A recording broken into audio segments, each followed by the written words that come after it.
I've been struggling to breathe all morning. Oh no, in a kind of chesty, you've got a cold sort of a sense, or in the anxiety tight chest, life is a lot of work sort of sense? No, in the physically can't quite, like if I try and inhale fully, my chest kind of grabs. Oh. I think, it's not very comfortable at all. So you'll have to, I guess there's a distinct possibility that I might not make it through this recording. It'll be like a snuff podcast. I just wanted to know, though, who would you replace me with? Oh, I think probably at this point, I think probably Jeff. Really? Yeah, I think so. I think he's got good mic action, doesn't he? Yeah. I mean, you'd never get him interrupting. What are you saying?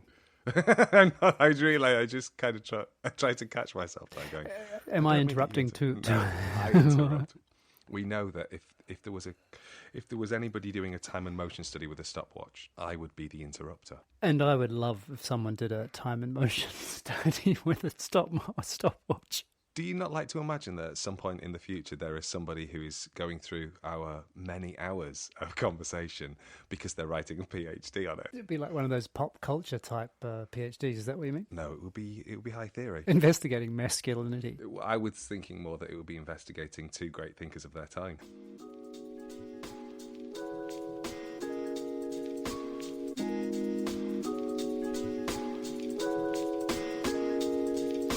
This is a podcast in which two friends have serious conversations about silly things and silly conversations about serious things.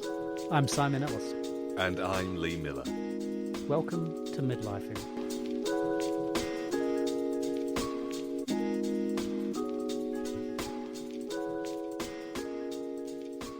Other than the breathing, how are you? Other than the breathing difficulties. Yeah.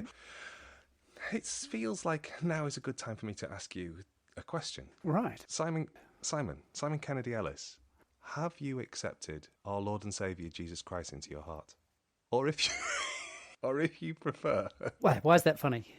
Well, it's not funny. I mean, I think it is funny. It's not funny. I don't think Christianity is such a... It's like in Australia, if you're a comedian and you're struggling with a crowd, you tell a joke about a New Zealander. It's like the cheapest possible joke you can say in Australia. Christianity, I find it's so disappointing the way it's become so easy to criticize that it has no value. I know that's not where you were going. That was not where I was going. I've been thinking about faith. I've been thinking about faith in the space of faith in a variety of kind of different ways. Through reading, through listening to podcasts, through listening to radio interviews, I've just become increasingly aware of the huge disparity between the UK and the US in terms of the visibility of faith in its culture. And it occurred to me that you and I had never had a conversation about belief systems, ever. And so you're not meaning just in their politics. You're saying just generally.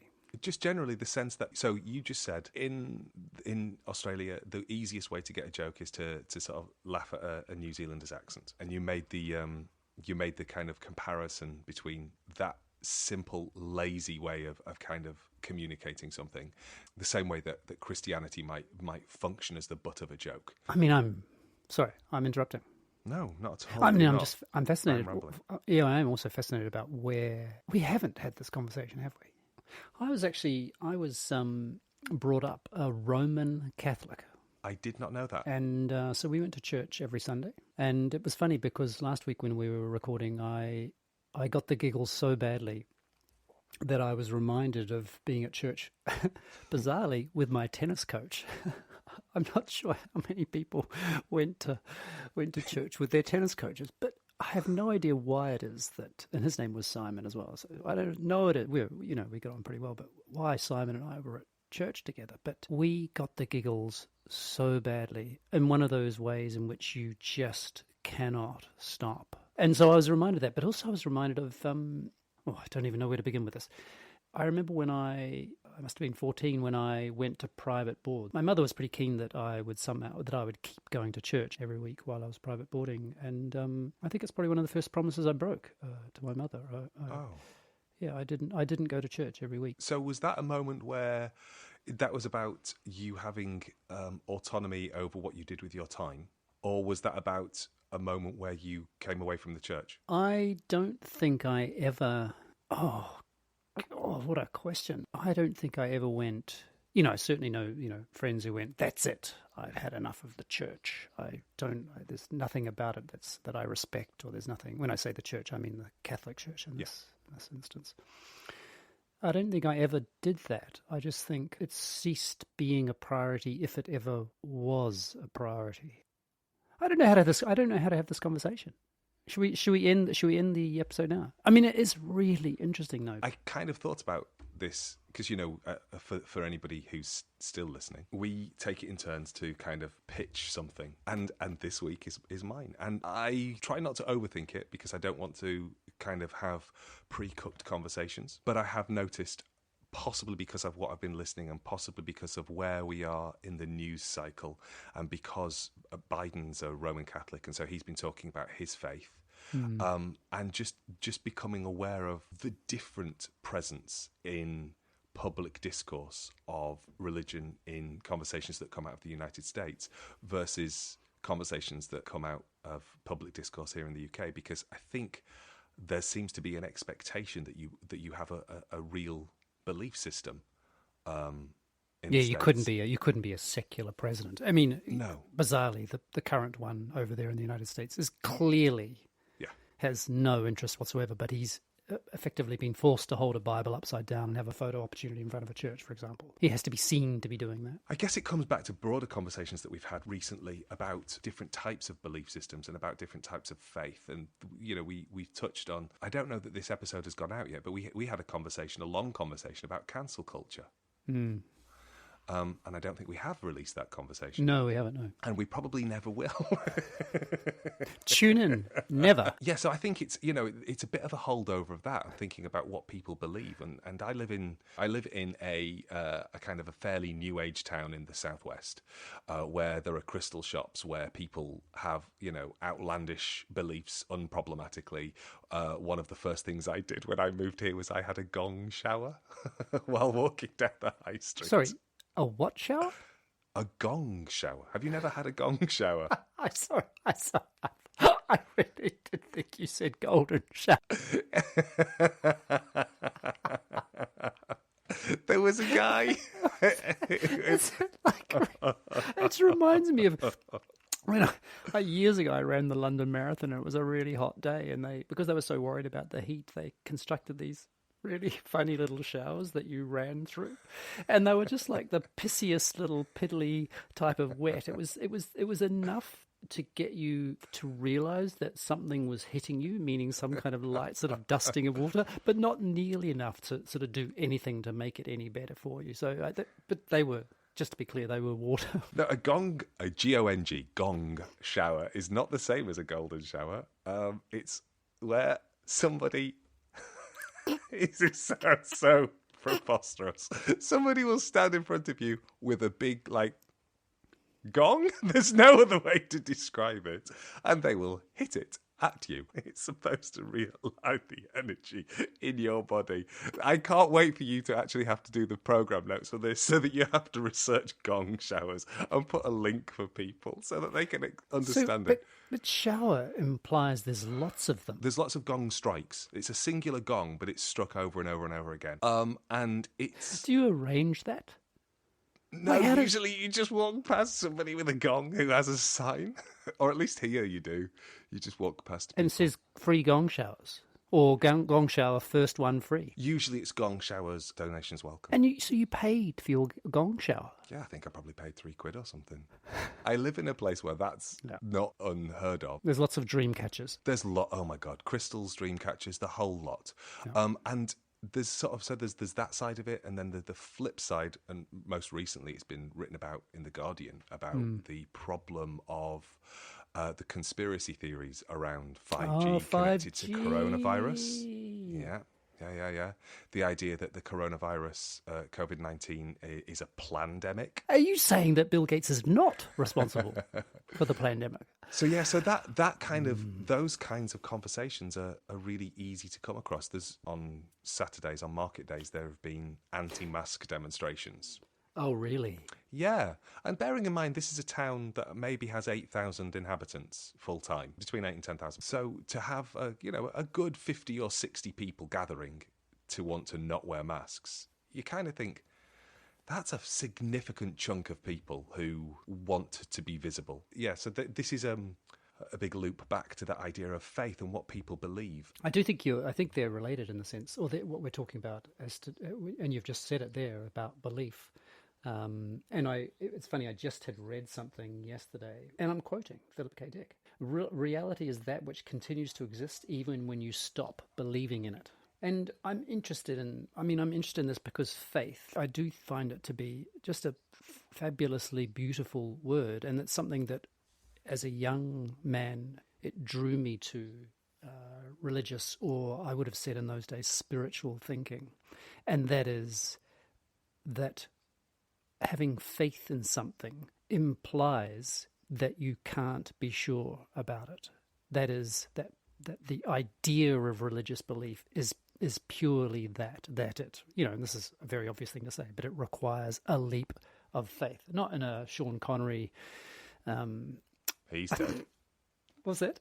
I said he's dead. I know, but I'm just being my mother, because my mother likes to tell me when people are dead if you reference them in a conversation, which I always find really reassuring in case she thinks I've forgotten. So anyway, my dad, he's dead. It's like, yeah, I know your dad's dead, Mum. He's been dead since you were 12. Not my dad. My dad's not dead. He's still alive. He got a chicken yesterday given to him by a man. That's a different story. I won't get into that. Do you think a live chicken in a bag was just like handed over to my dad, and he opened it up. Yeah, and the guy, my dad lives in Portugal and speaks not the most Portuguese I've ever heard. I mean, bless him, he still has lessons. And the guy who gave him the chicken doesn't speak any English. So it was a strange exchange where this man rocked up to my dad's house with a bag, a big sort of, like, he described it as like a small potato sack. And just handed it over to my dad, and his words to my dad as he handed it over was beefy. Sorry, say it again. Beefy. And then as he was that English or Portuguese? He was using an English word. So he passed over the bag to my dad. My dad took the bag, and then the man cupped both of his breasts and went, beefy. Wait. Did the man cup both of your father's breasts or his own? He cupped his own. He cupped his own breasts and repeated the word beefy. And it was only when my dad opened the bag that it made sense that inside the bag was the chicken looking up at him going, "Arr!" that was being given to my dad, apropos of nothing. That was, by all accounts, massive. £8.50. Anyway. And so was your dad expected to slaughter it and eat it? My dad did both of those things. Well, he's done one of those things. He killed the bird. He's dressed the bird. It's now resting in the fridge or the garage somewhere. I love that when you say dress the bird, it means... undress it. It's weird. Yeah. Nice.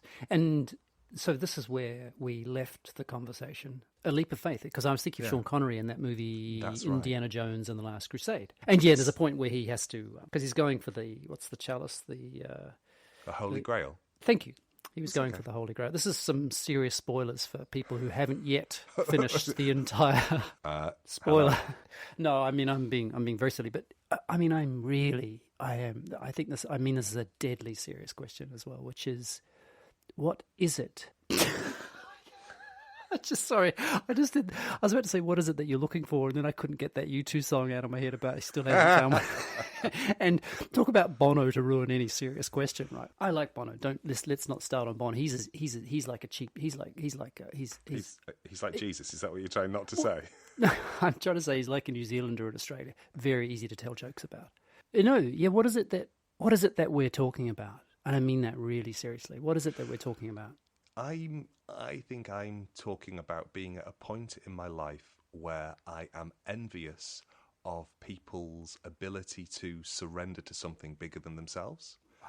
While at the same time being deeply anxious about what that requires you to do in terms of acceptance. Yeah. That leap of faith. We are avoiding this conversation, aren't we? Because normally I think, this is just a diversion. It's just sidetrack. This is what we do. And I don't know how to respond to it. And I'm dumbstruck. I think the conversations that we have been having over the course of the last 14 years, but also more specifically that we've been having recently for I for keep this wanting to say podcast. midwifing, but of course it's midlifing. For midwifing, I think that they're kind of it's a bit like chipping away at something, isn't it?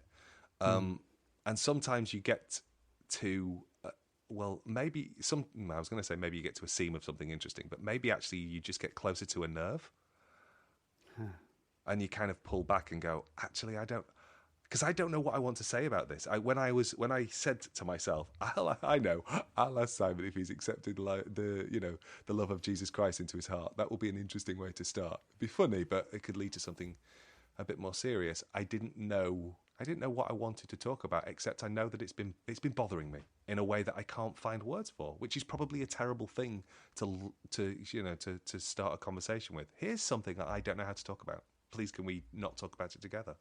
I think it becomes an interesting question as people get closer to death as well. I mean, it has to, doesn't it? Yeah. Because we face the possibility that there's nothing. Yeah.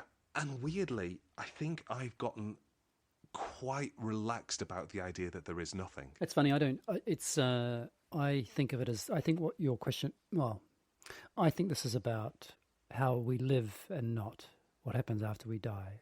I think it becomes more relevant, of course, as we get closer to, as we recognise ourselves as being, let's say, on the home straight, or even having turned the corner, meaning you're halfway. You've done a half marathon, you're doing the second part of the marathon.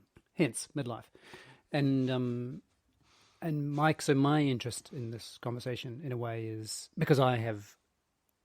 If there's one thing I feel certain about, it's that we blink and that's it. It's gone. I don't. I feel like you're comfortable with that idea. How we live our lives if we don't believe something, and I mean belief in the literal sense of the word, meaning, not like a conspiracy theory. What is it? Oh, yeah. Bill Gates and etc. The lizards that are living amongst us and drinking the blood of children, that one, which is just beyond. I don't even know what that one is. Oh, QAnon. Oh. QAnon, I know what QAnon is, yeah. No, but do you know that the conspiracy is based on a conspiracy theory that's over 1,000 years old? It's the exact. No. It's the same conspiracy theory that was used as anti-Semitic propaganda over 1,000 years ago, Simon. It is the exact same narratives. I'm going to have to look this up for the show notes. Well, you need to, because I think it's one of the things that people don't grasp when they start to talk about QAnon, is how deeply enmeshed in an anti-Semitic narrative it is.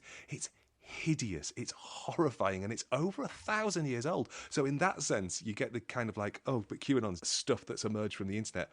No, it's just another organ that is articulating the same level of hatred against a group of people that's been going on for a millennia. The Guardian did a really beautiful podcast on it, on their Day in Focus, so you could probably link to that. It is a superb listen and deeply dispiriting. But have you thought about Squarespace? I also no, I've lost my train of thought. But it was about belief. That is, I mean, belief not in something which is in order to prop up. Oh dear. This is where it gets messy, doesn't it? Because that is what beliefs are doing. Beliefs, and I mean beliefs that are not about things that actually are. That they are a way of making sense of our lives. Yeah. Making sense of something that is not able to be made sense of. That it's beautifully and painfully and extraordinarily random, or I should say arbitrary. Do you worry that people's belief allows them to get away with things, to do things in their daily life that if they maybe... I'll try and phrase that differently. Does belief allow people... No, I can't even get it out. I can't get it out, Simon. Does it stop them being held? Does it stop them holding themselves accountable because they think that there's a higher court that they will eventually be judged by? Whereas people who don't believe, do they have to just try and do good works now? Oh, I don't know. And I know that I've just made a ridiculous binary.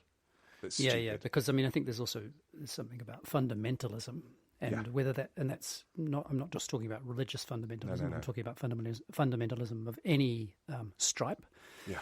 That is, it becomes the filter through which all actions, all behaviours, all ideas are passed And so these lines you're describing are, I feel so poorly equipped to discuss them, and we should stop this episode immediately.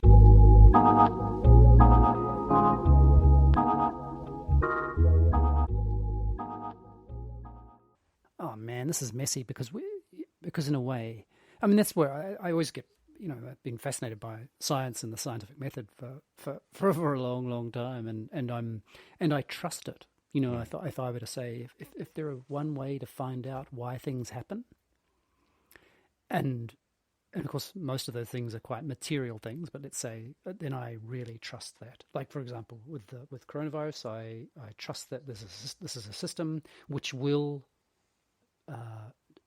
help us understand over time what's going on. That doesn't mean it's linear, that our understanding of it increases our understanding of it increases all the time, but that doesn't mean our understanding is the same all the time. Our understanding changes, etc., etc. But at the same time, there's also this thing, and I guess as an artist, that thing is, well, what are the stories we tell? What are the stories we tell about ourselves? What are the stories we tell about each other? And as if somehow those stories are how we construct the world. And construct friendships and construct relationships between people and our understanding of things. And so, and the degree of whether a story is a fact or not is, I guess we're kind of, I don't like arguing this, but it kind of feels like, well, it doesn't matter. What's that saying? True stories are stories that are believed in. Wow, I bet you can't wait for next week where you get to choose what we talk about. Jesus, talk about payback. I know. This is a shit show, but actually it's not at all, because we've got 60 minutes of conversation. Have we been talking 60 minutes? Yeah, and I'm pretty confident that I can get this to a nice tight 26. I wish I had something smart to say about it. I think you've said lots of really smart things. And I think that you... Just don't cut this bit out, okay? You could just lead with that. But I do think you said lots of smart things, and I think you have managed to, even by starting with the "why are you laughing," you brought into focus the sense that this is something which is too easy to make light of in a particular kind of a way, and that you're articulating, as you always do, quite beautifully. I think, Simon, is you're articulating your uncertainty. But the one thing that I'm less confident with. No, that's not what I mean. The one thing that I'm hearing that makes me go, is that willingness to embrace the complexity and the lack of certainty and all of that sort of stuff has also today, interestingly, made you go, but I'm not qualified to talk about this. I don't know who is. Yeah, I mean, I still think there's a question which is a question we must answer. I don't mean you and me, I mean humans, which is, what do you believe in? Yeah. And then if you start to understand what it is that you believe in and how that's different from, let's say, I'm going to use the word facts. I'm really comfortable now, and truths. I'm increasingly comfortable with the idea of facts and truths. But the question of what you believe in, which is different from facts and truths, and the truth, I should say, and why is it that you believe in those things? Unless we're grappling with that question, what is it that you believe in? Why do you believe in that? Because that accounts for conspiracy theories as well. That is, why do you believe that? What is it? 5G. What's in it for you to hold that belief?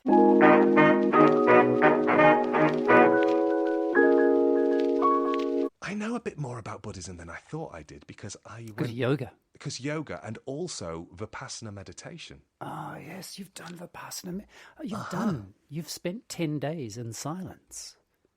Which is hard for most people to countenance, but yes, I have. Listeners, can you imagine? Possibly imagine Lee. You know how it emerged? Like what happened during the during my 10-day silent meditation? I really want to talk about faith again, but this is great. Okay, so the Vipassana retreat is I think it's in Hertfordshire. No, it's not. I don't know. Somewhere in the wilderness. And it's on an old, there's like an old farm. Yep. And I was in converted stables. Yeah. And there were 2 beds in it. Me and a guy called, I can't remember his name. Anyway, it turns out that I thought I was doing a really, really good job of being silent. And at the end of the 10 days, when you have half a day where you decompress and you're allowed to talk again, and he I'm not joking, Simon. He ran towards me in the canteen and grabbed hold and went, "Oh my God, I've been waiting so long. I have to tell you, you didn't stop talking every night." I was like, "Oh shit, I'm really sorry." Because I was fast asleep and I had no notion. I just talked. I monologued continually all night long, just chatted away to myself. If I had been in the proper dormitory, I think I would have been asked to leave. Oh, so deeply, deeply embarrassed that my inability to be silent travels even to a silent meditation retreat when I do my best.